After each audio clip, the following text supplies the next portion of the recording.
Hey, welcome back to Gold Derby. I'm Christopher Rosen. I'm joined by Joyce, and we're talking about this incredibly topsy-turvy Oscar race, I guess. We have the BAFTAs coming Well, up one this of them is weekend. topsy-turvy. The Best Actress is throwing us into a real tizzy, I would say, because it's just such a delightful, chaotic mess as I you wrote welcome this it. week. We Yeah, need it. it's really good. We really do need it because all the other races seem locked in, or are they? As we go into BAFTA, Joyce, we were going to go quickly through our predictions. I was going to try to convince you in certain cases to change your picks. I Yeah, just because I updated. haven't I haven't touched mine since I made them last month, Right. and so yeah, you can convince me to change them in the next 3 days. Okay, let's see what we got. So for Best Picture, I have Nomadland winning. I think you do as well. Same. I was almost going to not pick it though. For some reason, I've been now. I think because this has been such a long Oscar season, I'm at the point where I'm like, is there a lot of enthusiasm for Nomadland? Are people just like kind of like it's a great movie and that's it? And then will it kind of fade here as we get into the Oscars and Oscar voting, and maybe it loses at BAFTA to like Promising Young Woman, which did really well there, or Chicago 7. I don't know. I mean, I don't think it'll lose to Chicago 7 because it did poorly there, but I Yes. could see Promising Young Woman because also if you think about it, like if they hadn't used the new jury system for directing an actress, Emerald and Carrie likely would have gotten in, and Promising Young Woman would be the most nominated film at 8. So, I mean, like, is it possible that we see an upset there of Promising Young Woman? Maybe, I don't know. Well, the other thing is you need to remember, like, if you're predicting Nomadland for the Oscars, BAFTA and the Oscars haven't lined up since 12 Years a Slave. I mean, Right. different voting systems, but still. And it's like, I don't know. I'm like, I don't know. It's like, with this film, I'm like, again, is it just too long? And like, I'm just like looking for reasons. I would happily pick an upset in Best Picture, despite the fact that Nomadland has won everything. But I just don't think there is another movie right now that people are able. I think because all the movies are actually well liked, there's not one that is showing the most enthusiasm. You know what I mean? Like if there Yeah, was like you need like one like right, consensus alternative, and I don't right. know. I guess at BAFTA it's probably Promising Young It Woman. seems like Promising Woman, and I guess we could have if it wins, then that is a great sign for maybe Nomadland winning Best Picture at the Oscars, like you said. I mean, that streak is going to end someday, so I don't see why it can't be this year, Right. especially with Nomadland being the first Best Picture apparent sweeper since Argo, really.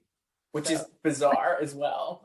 It's kind of like like wacky. in the past couple of years, it's been like between like two movies, or like 5 years ago it was three movies with Spotlight, Revenant, and Big Short. So yeah, but right now it just seems like Nomadland's in cruise control. Right. And to go back to that one, if it is like that Spotlight year, I felt like that year there wasn't a lot of enthusiasm maybe for Spotlight. It seemed like there was more, at least vocal enthusiasm for something like Big Short. But no, Spotlight won because it was like the movie that everybody liked Yeah, and it no was one good. hated Spotlight. Right. It was definitely like the one getting number twos. Right. And I wonder if that'll be Nomadland, where it's like a lot of people will be like, well, I loved Promising Woman, but clearly Nomadland I also liked, even if I didn't love it as much. So if it'll get enough number twos and enough number ones. And that seems like how it'll win, but who knows? I don't know. I've been like going, like sitting there like Charlie Day, kind of like, well, what about this? And then I'll do this with this line. Yeah, so I mean, like for the Oscars, you just have to think about it, like how would people who have like a certain movie at number one rank the other choices? Right. But it's also kind of reductive to be like, oh, if you like this movie, you would definitely like this other movie. Right. I want to switch quickly here to Best Actress because it feels like a good time to transition as we deal with the tech issues. So for Best Actress at BAFTA, you have a great upset pick here. Why don't you tell me what you got there? I put Bucky Becray from Rocks at Yes. number one. Yes. It has 7 nominations, just Mhm. like Nomadland. And why not? I mean, this we only have 2 Oscar nominees in this race, Frances McDormand and Vanessa Kirby. And I think a lot of people or most people are picking Frances as like the default as part of like a Nomadland Me, sweep. I have Francis as a default. Yeah, I Okay. do. But they could also just like do whatever here. And I don't know. I mean, I guess you could also subscribe to the notion that, because Promising Young Woman did so well, that they probably, the membership at large in the non-jury categories probably would have voted for Carrie if it weren't for the jury, like jurying her out of the nominations. So it's like they can't vote for her here. So I don't know like who they like second most. And it doesn't seem like, Nomadland's winning all these things, but none of them are carrying Frances along with it. So it could just be like a fun, like different winner. I don't know if they'll actually do it because they have been, a lot more so recently in being like predictive of the Oscars or like rubber stamping like the front runners, but there's no front runner in this race. Right. And I think it like personally, I think it would also just be more fun if like a non-Oscar nominee wins this. So that's like part of my hope diction, but I would not be surprised if Frances or even Vanessa won. Yeah, there's a better chance that a non-nominee wins because 4 of the 6 nominees here are not nominated for an Oscar. I have Frances winning, but I'm not convinced that she will. This is from somebody who picked her to win at the SAG Awards. So I was like, really on that Frances train. But then in the Frances tank. I am in the Frances tank, but what I've come to realize is that she does like, I just don't think she necessarily, nobody is like, there's no push for her to win a 3rd Oscar, not because that she doesn't deserve a 3rd Oscar, but if she's an acting Oscar, if the movie is winning Best Picture and like is a front runner here, I feel like that is her, the movie is her. So if you're picking it for Best Picture, it's really almost redundant to pick it for Best Actress because it's like what you're picking is her performance basically. No offense, like the Chloe Zhao filmmaking is amazing and like all the non-actors are giving these like really obviously lived in performances, but she's the movie. It's like she's in every scene. It's like you are with her character the whole time. So I think that kind of is like freeing people up to not have to pick her for Best Actress, if that makes sense. Yeah, I can see that. And I mean, we've talked about like how if she hadn't won 3 years ago, she'd probably be sweeping right now. I think that's the difference. Yeah. Yeah. Like her last one was so recent, but also if she does win BAFTA, I mean, like we're guaranteed different winners at all the precursors in Best Actress now. So if she does win BAFTA, where would you stand for the Oscars? I still don't think she's going to win at the Oscars. I have her in 3rd at the Oscars now. So after the SAG Awards where Viola Davis won, which not totally unexpected as she has won, I think 5 or 6 SAG Awards, right? Is that right? She's won, now she has 6 and 5 of them are individual. Mm-hmm. She hasn't lost an individual category since Doubt. An incredible run for Viola Davis. After Viola Davis won at SAG, I'm like, I think Viola Davis is going to win Best Actress. I have her down. I don't think Carey Mulligan is going to win. I just feel like Carey Mulligan needed to win one of these precursors besides Critics' Choice Awards. I don't feel like the Critics' Choice Awards one is very predictive for this race. And no. I just think that like for her to lose to Andra Day was tough at the Globes, and then for Viola to win at SAG, when I feel like the momentum for Viola kind of like dipped. Like she was very strong last year as like a contender, and like kind of maybe people took her for granted a little bit in the race. It's like Carey kind of ascended, and then Ma Rainey was snubbed in Best Picture. But it does feel like. It just feels like she's got a lot of momentum now and like way more than Carey does at this point. So I think Frances is going to win Best Actress. And I think if it's between Viola's going to win Best Actress. And if it's between Viola and Andra Day, I just think that it ends up being that Ma Rainey's a better movie than Billie Holiday. And that's why she would win. Like, there's no hard to, I'd love to hear the argument why Billie Holiday's a better movie than Ma Rainey. I don't think anyone would argue that. Yeah, it just is like but it's also much better movie. Voting for the movie here. You're voting No. But I think I'm just trying to picture like watching the movies. I feel like even if you watch, you're like, wow, Andra Day is great, but boy, this movie is tough. And I think with Ma Rainey, you're like, this movie's actually quite good, and she's good in it. So that is my much shorter. Right. Yeah.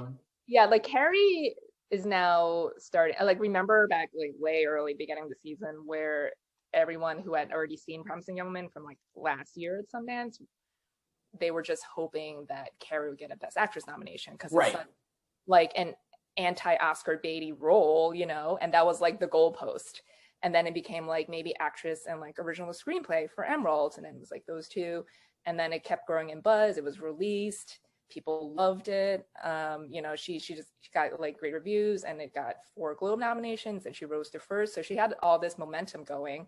And I think, and the film, you know, it got all these other nominations at the Guilds and Oscars. It hit, you know, everything, like all the major categories.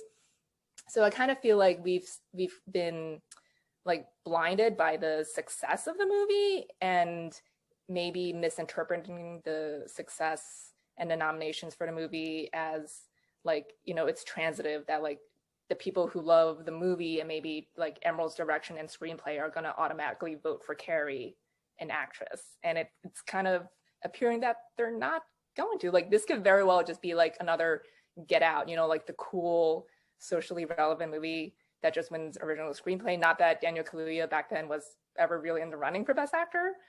But yeah, now it's looking like it'll like Promising Woman just win screenplay. And I feel bad for Carrie, because I think a lot of people want her to win, and that's why she was so far ahead. Like, we've talked about this the last couple of weeks, how her odds were so far out ahead of like whoever was in second place, that it appeared like she was as much of a lock as Chadwick Boseman or Daniel Kaluuya.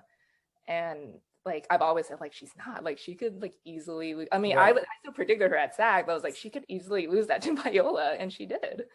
Yeah, it's tough. It definitely, the Get Out comparison is strong too, because they both premiered at Sundance and had these long runs, you know, in the culture, right? Like, this is from Sundance 2020 was Promising Woman. So it's been like talked about for a long time, even if it just came out at the end of last year.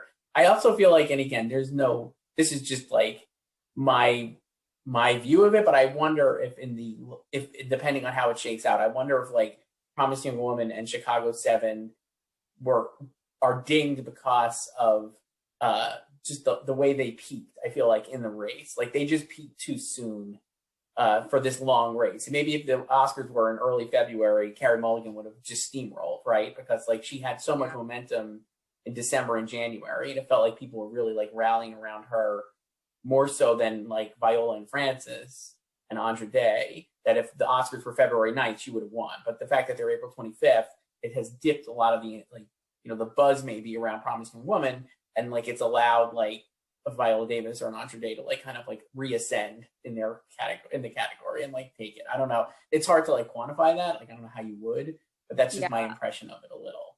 I mean, I don't like, there's no front runner at all in this category. No. Like, not at all. Like, they all have pros, but then they all have these like drawbacks. Yeah, it's pretty wild. It's very, very exciting. I want to go through the BAFTAs, and then I want to double back to Best Actress. We're always going to talk about Best Actress. It's just the best. It's so rewarding. It really is. Best Actor, I almost was going to pick Anthony Hopkins here, but I have Chadwick winning. I just think that even the BAFTAs will have him win. What do you got? Yeah, Chad. Yeah. It seems like, I don't know if I think a lot of people also are like hope dicting Anthony Hopkins, but I don't see why they wouldn't give it to Chadwick Boseman at this point. It seems like they would. At the same time, like BAFTA's history with like, you know, Black actors and performances, I feel like is spotty, to be charitable at best. So I'm like, you know, and this is like I guess the source material, like that's one of the reasons why I'm like, well, I have at least a little pause, even though I think Chadwick will steamroll to an Oscar. I'm like, well, the source material is so American, like the August Wilson source material is so American. I'm like, is that gonna get dinged at all by the BAFTA voters, like on top of it? But I don't think it will. But I guess if he loses, like that would probably be part of the reason why as well.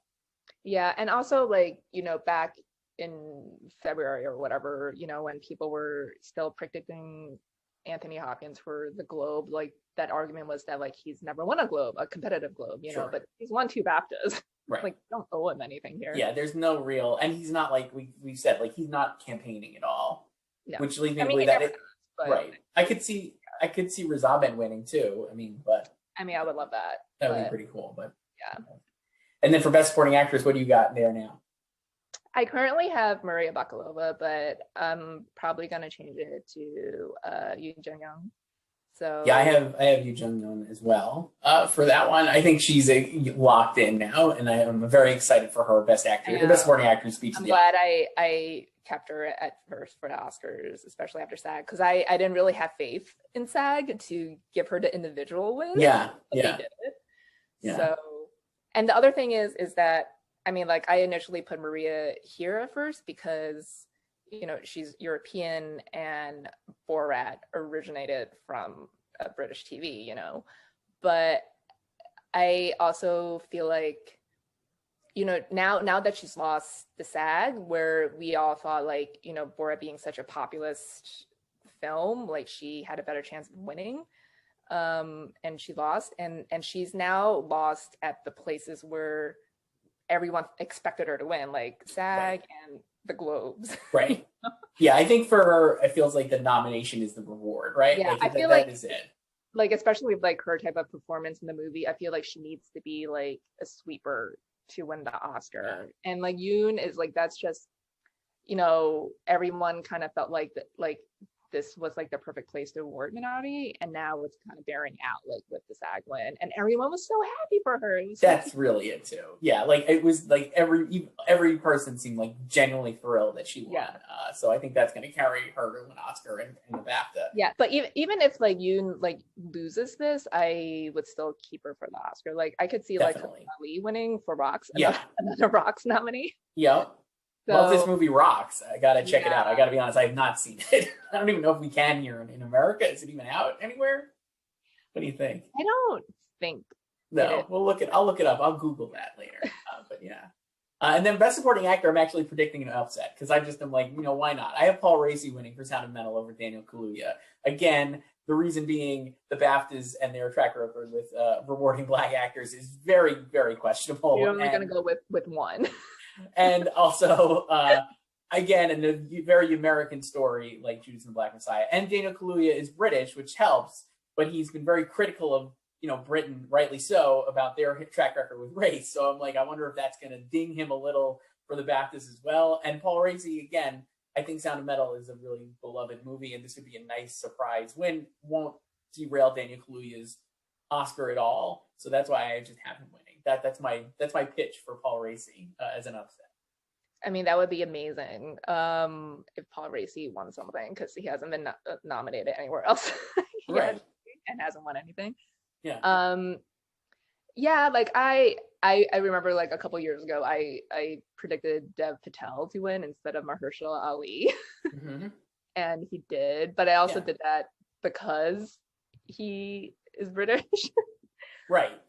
Which Paul Raci is not. So right. It's definitely a tough. It's definitely like a tough thing because I feel like Daniel Kaluuya, a British guy, if people love him, right, he's gonna win. But I'm also like, they're just not great about it. So that's why I'm like, I don't know. Who knows? I don't know. I mean, I guess you could say that like now like they're awake, like woke, I guess. Yes. But also maybe like they're awake, rebelling against it too. So right. I don't know. I don't know. I mean, what if like Alan Kim wins? That'd be amazing if Alan Kim won. Again, I love the BAFTAs because I feel like, or I don't love the BAFTAs, but I love this because I just feel like they're not really consequential to the larger Oscar race, right? I just think like Daniel Kaluuya is definitely winning an Oscar. Mm-hmm. I would be very confident in predicting that, right? Like he is. So even if he lost here, it wouldn't. Yeah, it would be like fun. back when the King's Speech won for Helena Bonham Carter and Jeffrey Rush, but right. you knew that like Melissa Leo and Christian Bale were winning the Oscars. Right. So I guess we'll see. And like you said, like Mahershala and Dev Patel, right? Like that was like a classic BAFTA, just whatever. Like you knew Mahershala was going to win, but not. And then just quickly for some of these other ones, I have A Promising Woman for screenplay. I would imagine you have that as well. Yes. Original. I have The Father for adapted screenplay over Nomadland. Same. Seems like a likely suspect. I know, and I'm debating whether to do that for the Oscars as well. Wow, that'll be pretty intense. I don't know. Well, I mean, I understand like thinking that Nomadland would just like take screenplay with it if it's gonna like win Best Picture, but no one really looks at it as like a writing achievement, you know. I mean, I guess you could give it points for adapting a nonfiction book. Right. Like it is very much an achievement, but no one like looks at it from like that perspective. It's not like very writerly or anything, you know? No, certainly not like Chicago 7 and Promising Woman are considered. I know it's a different category, but those are like writery movies, and The Father, I think, would qualify as like a writery he's movie. like adapting his own play as well, you know? But I just wonder if like people are gonna just chalk Nomadland and be like, well, this one, I like this movie, right? Like, so the other two other three, we could skip a lot of these categories, but the other three, first, best documentary feature, we haven't talked a lot about. I have Collective winning, but I'm really close to putting My Octopus Teacher as the winner there. I think that's going to win the Oscar, so I'm like kind of... I mean, yeah, I have Octopus for the Oscars. I have it for here as well. Yeah? I think I might switch. You know, people just love that movie. That's really it. I think, that, again, that is like, people love that movie, so I think that is... I mean, you can debate its merits, but like just like casuals, like cineasts just love that movie. So I think that's like a big thing. And then the other category, best foreign film, I have Minari winning, but I could see it not, but I think it will, because again, like it's a foreign film here, sure. And I think it's gonna win. Yeah, like it did not do very well on the BAFTA long list. Like it didn't win the top 15 for a picture, you know, and I think it was saved in director and acting. But yeah, I could see them just throwing it a bone here. Like it's won a lot of foreign film awards. It has, even if it's not, like, you know, we've talked about that with the Globes. It's not a foreign film, but you know, great, congratulations to the Globes, I guess. Yeah. And then the last one, best British film, I think Promising Young Woman seems like a no-brainer. But is it actually a no-brainer? Well, can you make a case for one of these other movies, including Rocks, our new favorite movie, which is nominated here? I have Promising in first and Father in second. Me too. So I have Rocks in third, but I could see it winning. I guess my reason for not is that Promising Young Woman does not feel like a British film. Yeah, it's not like fully British. Right. It's but they an also American, like it's a British filmmaker. Right. It's a British filmmaker making an American film, I would argue. But anyway, I still have it winning because, like you said, it has a ton of nominations. Yeah, it's not as like obvious this year. Like last year, it's like like 1917, obviously, you know, or like The Favorite, you know, duh, like, right? It was gonna win that, even if it wasn't winning Best Picture. So, right. I could see that if like Nomadland's gonna win Best Picture, then Promising Young Woman's gonna win this because like it's the second most nominated film, right? So, and it'll be like the Best Picture winner of some sort, some kind. Yeah, sure. That'll run an ad for the DVD release or something, right? And then to just put like British and like you know the tiniest, print. very small font. And then also this weekend is the DGA Awards. I don't think we have to spend a lot of time on this. Chloe Zhao should win in an obvious runaway. Yeah. And I mean, we can talk about a first-time feature. First-time feature, I think we both have the same pick. I think Darius Martyr for Sound of Metal. I think a lot of people had maybe hope-dicted, as you would say, Regina King for One Night in Miami, but it just feels like, again, the momentum on that has ebbed as Sound of Metal has really surged here and like continued to be like recognized and across all guilds, and obviously the Oscars were really into it as well. I could have seen, I think Darius Mortar probably finished 6 out of 5 of the Best Director nominees, ahead of Sorkin even, right? Like, I mean, I could have easily seen him getting that 5th spot instead of Thomas Vinterberg.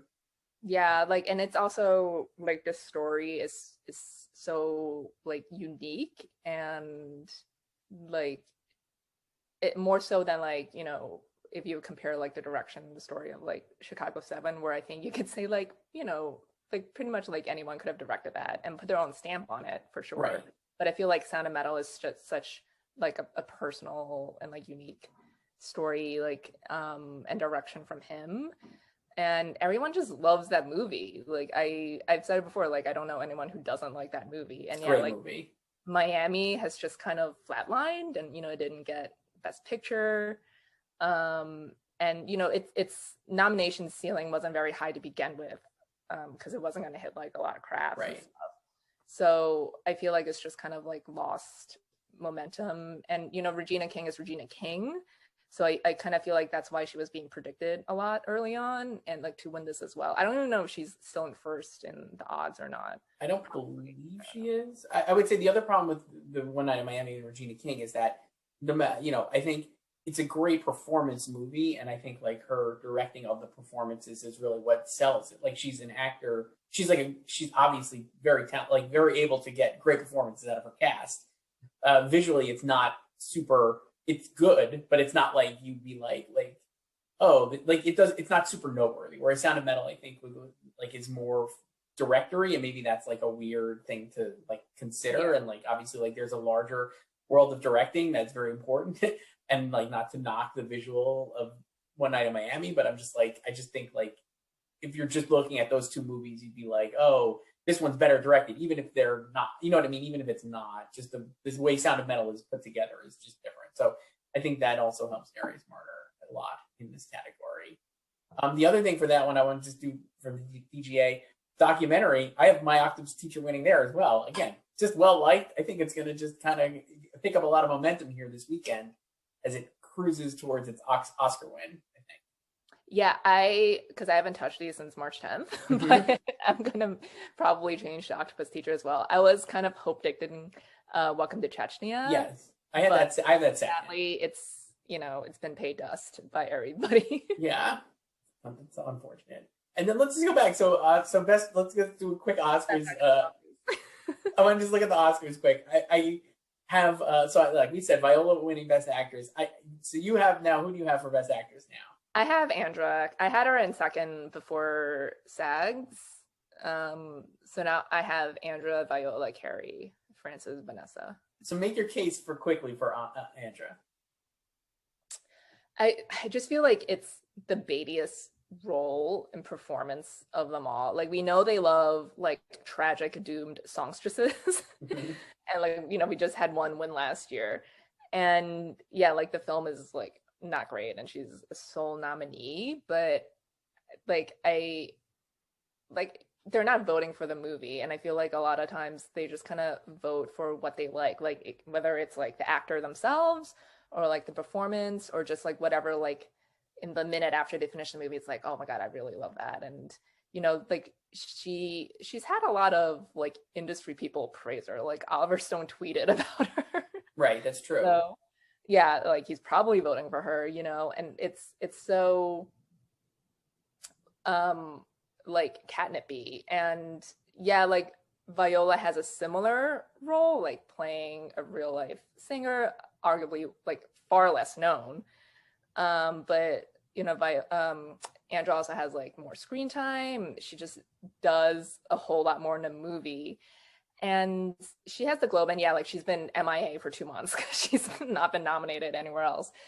But she also hasn't lost to these people, except That's at true. Critics' Choice. But Right. then you could just say like that there's no overlap with Critics' Choice members Right. of the Academy. So, or like the other way to say it is like these other people haven't beaten her. That's true. Also, not to besmirch our palace, the Critics' Choice Awards, but I do feel like the Critics' Choice Awards try to like predict the Oh yeah, guess they the want to Oscars. be the best Oscar predictors. And but so, also, like- I feel like that's the crowd that loves Promising Young Woman the most. So Certainly. Carrie was not a surprise. Certainly. And also at that time, it felt like Carrie was going to run away. So it was like an easy, like, let's just predict her to win. Because, like, let's pick her to win because she's going to win the Oscar. So I don't even, like, yeah. So I think I can see what you're saying about Andra. All that stuff is true. I would say the thing that I think puts Viola over the top, because I think their performances are, I think it's hard to compare. We do this, but I'm like, comparing performances is so peculiar sometimes. I'm just like, they're just different. Every performance is kind of different. You just like what you like. Right. I really like Viola and Ma Rainey, and I think she has the reason that I'm predicting her over Andra, and I do think it's like kind of close, and I think it's going to end up being the two of them at the top. Is I think Viola has more memorable moments in the movie, even if she's got more of a supporting part or a small, like not smaller, but she's definitely like Andra Day is the whole movie, right? Like it is. Yeah, like Viola has 26 minutes of screen time if you're someone who cares about screen time, and all the other nominees have like almost an hour and a half in their movie. Right. So it's like Viola's definitely not in it as much, but I think she makes an impact at least comparable to Andra Day. And I think her scenes, she definitely has more, to me, more memorable scenes. And the other thing I think is just like voters are going to pick what they like. I like Viola Davis is a beloved actress, and I think like there's going to end up being more of a. I think there's going to be a push to like she deserves to have a Best Actress Oscar, not just. Yeah, no one would argue her being a 2-time Oscar winner. Right, and I think getting her that Best Actress Oscar is going to be like a really. I think people are going to want to do that. I think that there's like that's a compelling narrative, and I think like if you're going to vote for Oscar, even if you love Andra Day or any of these other people, when you sit down to vote, are you going to be like I don't know? I just having the chance to give Viola Davis the Best Actress, like I feel like that's almost going to be like too compelling to pass up. To me, I don't know. I just think like she's going to end up, and I think we could look back and be like, of course she won Best Actress. Like, why wouldn't she? I don't know. I mean, I wouldn't be surprised if any of them won, honestly, even Vanessa. Truly, honestly, at this point, why not? Like, if they Vanessa also wins a BAFTA, like, both split each other, and like she takes a BAFTA, like I would not be surprised, because that's also a Beatty performance. And like the thing with Andra is like we really do not know where she stands. Like she could be the strongest contender or the weakest, because she's a lone nominee, and she hasn't been nominated since Critics' Choice. So we don't know how much her movie is being seen and how like well liked she is compared to the other 4. I mean, we don't know that anyway, but there's just not enough data on her. And she's a new actress, so like she has no history at the Oscars. True. So, like she could easily win, or like by a wide margin or narrowly. So I don't know, like she's like risen to second in the odds now. I think she was in 3rd pre-SAG. Carrie's still in 1st, but I would not be surprised if she loses that soon. It feels like she's gearing towards losing that. No offense again to the performance or Carrie. No, I mean I could still see a path to her winning, just because it is so split, and she has the 2nd strongest movie in the category. Yes. So, and sometimes you could say like maybe they'll just like default to like someone with a stronger contender. Right. You know? I mean, that could happen too. If we are right, or if Andra or Viola Davis ends up winning, it would be again all actors of color winning all 4 acting Oscars here, like we saw. Yeah, if it matches with SAG, so which would be pretty incredible, especially. And I feel like the narrative for like second Black Best Actress winner really needs to pick up for the 2 of them. Yeah, and I think it probably will as voting starts to like kind of get more close to reality, right? I don't think voting opens for another couple. It opens on next week. Yeah. I was like, what month are we in? I was like, it's still March, right? It's only the end of March. Yeah, it's still March. It's not early April or anything. And then any other like I want to before we go, let's do best song. I'm gonna change this category. I'm gonna change this prediction live on tape on this. Are you gonna copy me? I'm going Husavik. I'm popping it up. Welcome. I have low C, Diane Warren getting her Oscar, but no, I'm going Husavik. No, Diane, sorry. Sorry, Diane. Maybe next time. The Eurovision's, it's a great song. It's a banger, as the kids would say. And I just think like it's a fun category, and a lot of these songs are all samey, too samey, and that's the one that's like a separation of the 5 nominees. Yeah, that's why I changed it like a couple weeks ago. I'm just like, you know what? No matter what, I'm just gonna go down with this ship. I mean, why not? I actually was like, I for the SEO of it, I did a post yesterday on the best song nominees, and I was listening to them, and I was like, you know what? They're all actually pretty solid. All the songs, it's not a bad song. Not a bad list. Contrary to, I think the conventional wisdom is that this is like a very weak year for songs, because like they didn't nominate like Taylor Swift, they didn't nominate a few maybe the Andra Day song. There's no like superstar artist really. I mean, like her is the biggest, but no offense to her, she's not like super like no. And like all these songs are really good. I happen to, again, as you might have heard from talking to me, I really like Chicago 7 still, and I like that song. I love that Celeste song. I think it's good, and I like "Fight for You" from Judas and Black Messiah. "Speak Now" I thought was great. They're all good, but Husavik is definitely like the one I feel like we'll be listening to a year from now. You could still listen to it. I don't think you're going to want to go back and like you know. No, Like, and the other thing is like all these other songs, like they're end credit songs, yes, which is that's like the other problem. kind of like a cheap way to like make yourself eligible and get Correct. a nomination, you know. Whereas like Husavik, it's part of the plot. It's performed in the movie, you know, and it's different, you know, like you said, it stands out, and like, you know, three of these songs are just, they have the same kind of messaging. So Yes, it's like I would very not blame you if you confuse their titles or, you know, their lyrics if you know them by heart somehow. And then you have Diane Warren, who is overdue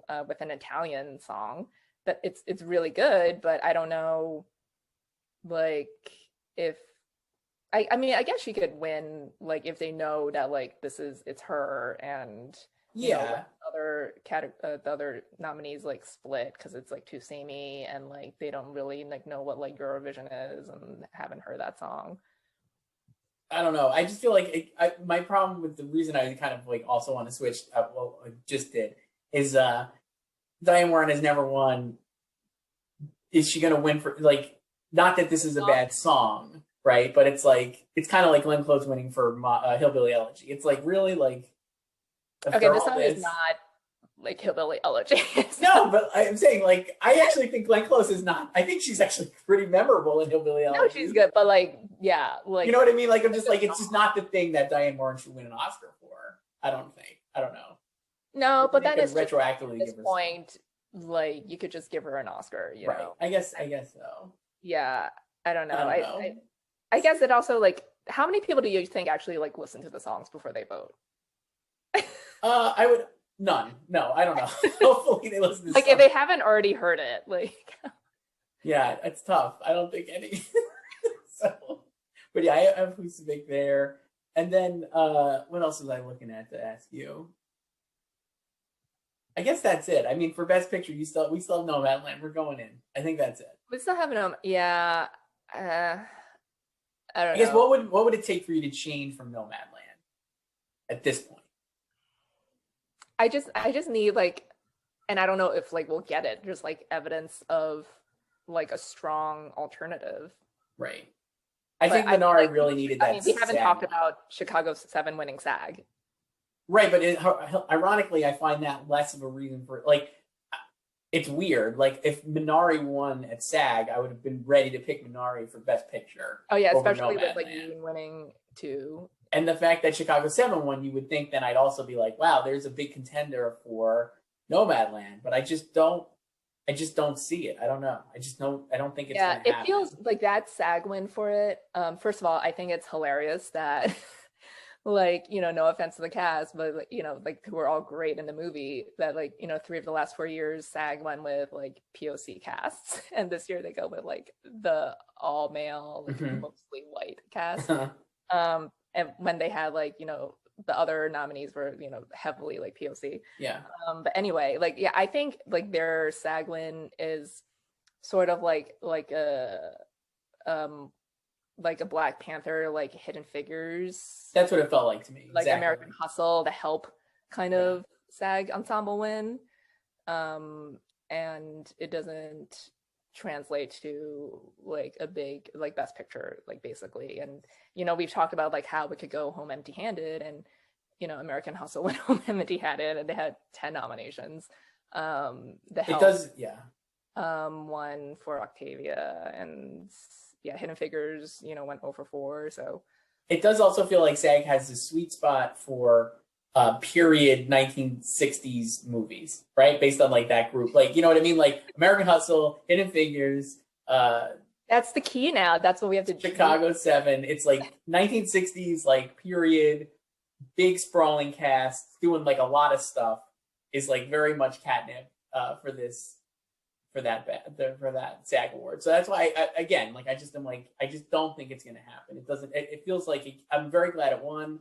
You know, sure. Yeah, that was like a big get for it, especially as something that was seen as like a big front runner or / contender early on. So, I mean, I guess if it won on Oscar night, I wouldn't be shocked, because then we could go back and be like, well, it won SAG. It, you know, obviously has some momentum and this and that, but I just don't think it's going to happen. And I think Yeah, I don't know, but I guess we'll see. I guess I don't know how we'd be able to tell that they're, like we said, like we're really running out of things to like Yeah, precursor wise, so there's not a really way to tell that it's got I mean, like anything has got Sorkin is not momentum. going to win DGA. Right. He's not up for director. Right. So it's like there's really no, yeah, like Minari again. If Minari would have won at SAG, I think you could start building a case that, like, you know what, this is coming on really strong, and it's got a very, no one dislikes that movie again, kind of similarly like to Nomadland, but like people really really like it. It's definitely like the nominees, I think it's definitely, I would say, probably like the most quote unquote feel good, right? Like you're going to leave Minari feeling more positive about the world than you would any of these other ones, which are kind of bleak. So I think that kind of helps you too. I mean, Chicago 7 ends on a high note as well, but I think it's a different kind of There's more like emotion, like anger and like rage. Yeah, Chicago 7 is about like like a positive ending with happy defiance, let's say. Yeah. The rest are just like bleak. And then like Minari is like, oh, this is like a very like, I mean, like Sound of Metal is it's like hopeful at the end. So. There's a hopeful at the end, but it's kind of like, I don't know, it's a tough ending too, because you end up with like all like, I don't know, it is hopeful, but not in the same way as like Minari. So like I think if you're going through that, and is that like a way to do it? I don't know. Like it's like, well, Minari. Yeah, I could see Minari being in like a lot of people's like top threes. I guess we also, like when, inevitably those anonymous Oscar ballots come out and we see how people, I mean, we can't, really abide by them completely because there's thousands of members and there's only gonna be like 15 we can see. I guess the one with Minari, so we have a winning Best Supporting Actress. It seems like she'll, that's like a good. Can it win Best Picture with that only Best Supporting Actor? Is there another category it could sneak in? Like, I guess, I don't know, like screenplay, but I don't really see like Emerald losing. Like it's not even up at BAFTA, so. I mean, the only other category it's nominated besides those would be maybe score. And like, is it possible? I mean, like, this is like really like nutty, but I'm like, is it possible that like Trenton, Reznor, and Atticus Ross cancel each other out, and then like Minari wins? I have Minari third in score behind Soul and Mank. I have it second. So it could win. I mean, like it could win there. And I guess on Oscar night, if it does win there, maybe that's a sign that it could potentially win Best Picture at the end of the night. Yeah, I just don't know if like, Trent and Atticus will split themselves, because like the consensus is like their Soul score is better, and that's the one that's been winning everything. Yes, but I agree. Yeah, I guess it'll be less about them like splitting and more about a surge for Emil Massari. So I guess we'll see. All right, Joyce, this has been great. We'll do this again next time. More Best Actress. More Best Actress. I can't wait to see what happens with BAFTA. I hope it goes full chaos and we get it. Neither Frances nor Vanessa Kirby winning, or maybe Vanessa Kirby winning. Maybe like Effie Woodard, justice for Effie Woodard. So. That would be great. I honestly, maybe at this point, Vanessa Kirby though, just for full Oscar race chaos. No one has picked her. There are people who thought she'd be snubbed at the Oscars, but she's hit everything, man. She's been every but she's like still in 5th place. Yeah. All right, bye, Joyce. Bye.